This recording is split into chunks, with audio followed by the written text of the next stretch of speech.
देखिए एक्चुअली तो cash rich है, मगर ये जो एलिमेंट सर्कुलर डेट का हमें हिट कर रहा है, इट इज़ ये इंफ्रास्ट्रक्चर डेवलपमेंट को भी इम्पैक्ट कर रहा है। प्लीज़ अंडरस्टैंड कि PSO is right in the centre of the whole energy fuel supply game. अगर पीएसओ को इम्पैक्ट होता है, the entire supply chain mechanism can come to a halt. That is the criticality and it has to be addressed on priority. It has to be addressed. कहाँ से शुरू होना चाहिए?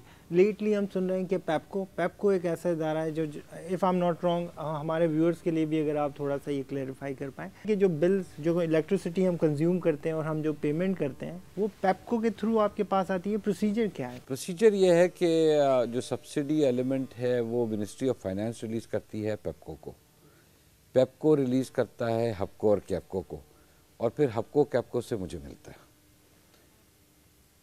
अब पेप्को अपनी जो कलेक्शन करता है वो उनका जो पीरियड है वो लास्ट वीक होता है normally in a month.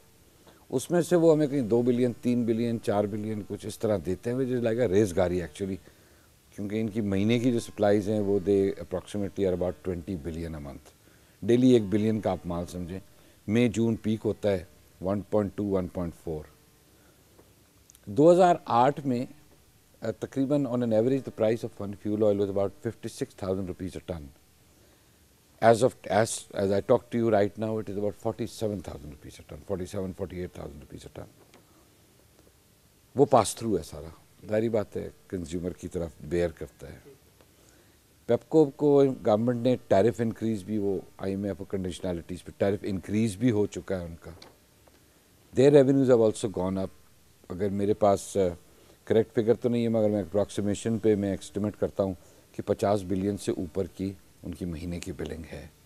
And what I am hearing also के recoveries are also fairly good. In some places are bad, in some cities is एक टेंटेटिव 70% तक होगी, ज़्यादा है, इससे ज़्यादा है।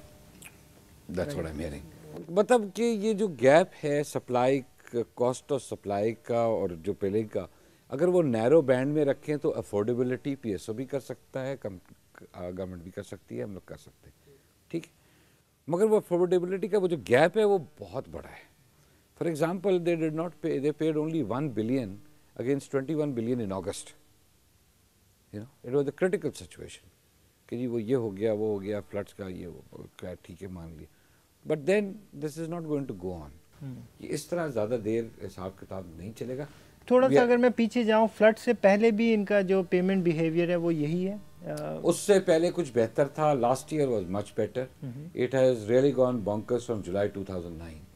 उससे पहले बिल्कुल मिनिस्ट्री ऑफ फाइनेंस ने बहुत अच्छा काम किया था, अपना एक रिप्रेजेंटेटिव पेप्को के उठाया हुआ था, तो इसका मतलब डेली हमें इनफ्लो हो रही होती थी बहुत अच्छी। राइट, तो इसका मतलब ये हुआ कि जो रीज़न बना रहे हैं फ्लड को, वो अपेरेंटली होगा, उसमें कोई ना कोई कुछ ना कुछ उसने एड अप तो बिल्कुल किया होगा, लेकिन वो एग्जैक्टली आप उसको 100% ये नहीं कह सकते कि यही रीज़न। नहीं 100% आप नहीं एट्रीब्यूट कर सकते। माशाल्लाह बिलिंग तो हो रही है, रेवेन्यू भी कलेक्शन हो रहा है, ठीक है, कंजम्पशन भी ड्रॉप हुई होगी, हाइडल की जनरेशन भी इम्प्रूव हो गई थी। राइट, सो हम जो सर्कुलर डेट को जो थोड़ा सा ब्रेनस्टॉर्म कर रहे हैं, तो उसमें ये हुआ कि अगर पेप्को अपनी पेमेंट्स को ज़रा बेहतर कर दे, तो ये जो हम देखते कि नॉर्मली हर 3 महीने के बाद अगर एक वो जो क्लॉटिंग हो जाती है और पूरा सिस्टम जो हॉल्ट पे जाना शुरू हो जाता है, एटलीस्ट ये सिचुएशन नहीं आएगी। देयर हैज़ टू बी, यानी कुछ ना कुछ पैसा कहीं ना कहीं फंसा होगा, लेकिन वो ये कि सिस्टम जो है वो बिल्कुल हॉल्ट पे जाने की बात नहीं। अगर आप देखें ना, लेट्स से अगर 51 बिलियन की बिलिंग है, तो अगर एवरेज डेली भी लगा लें तो PEPCO is getting about 1 close to about 2 billion, 1.65 के ऊपर ही है अगर 25 दिन की एवरेज पे ले आऊँ। तो उसके हिसाब से अगर ये 700-800 मिलियन डेली भी देते रहें तो उससे जो डेट का इम्पैक्ट है वो कम ही होगा। And there is a cost of business that one has to do. वो कॉस्ट ऑफ बिजनेस है इंटरेस्ट पेमेंट की। हम भी अपना ओडी थोड़ा कंट्रोल में लाएं, ओवरड्राफ्ट लिमिट्स को जहाँ से बैंक बोरिंग्स पे चल रहे हैं वो भी हम अपने कंट्रोल में लाएं, तो एक हेल्दी एनर्जी सेक्टर के लिए होगा। हम रिफाइनरीज को पे करें, रिफाइनरीज ने आगे OGDC को पे करना है, गवर्नमेंट के टैक्सेस देने हैं, ठीक है, वो भी एक इम्पैक्ट है। तो गवर्नमेंट का रेवेन्यू भी इम्पैक्ट हो रहा है। Very very right. इस वक्त तो बहुत major, if I am not wrong, I think government के रिसीवेबल फ्रॉम टैक्स पीडीएल और इसके ऊपर जो होंगे, they should be in the vicinity of about 50-55 billion के लगभग रिसीवेबल होगा। और ये सिर्फ एक पेप्को की पेमेंट टर्म को ठीक करने की वजह से बक स्टॉप्स एट पेप्को।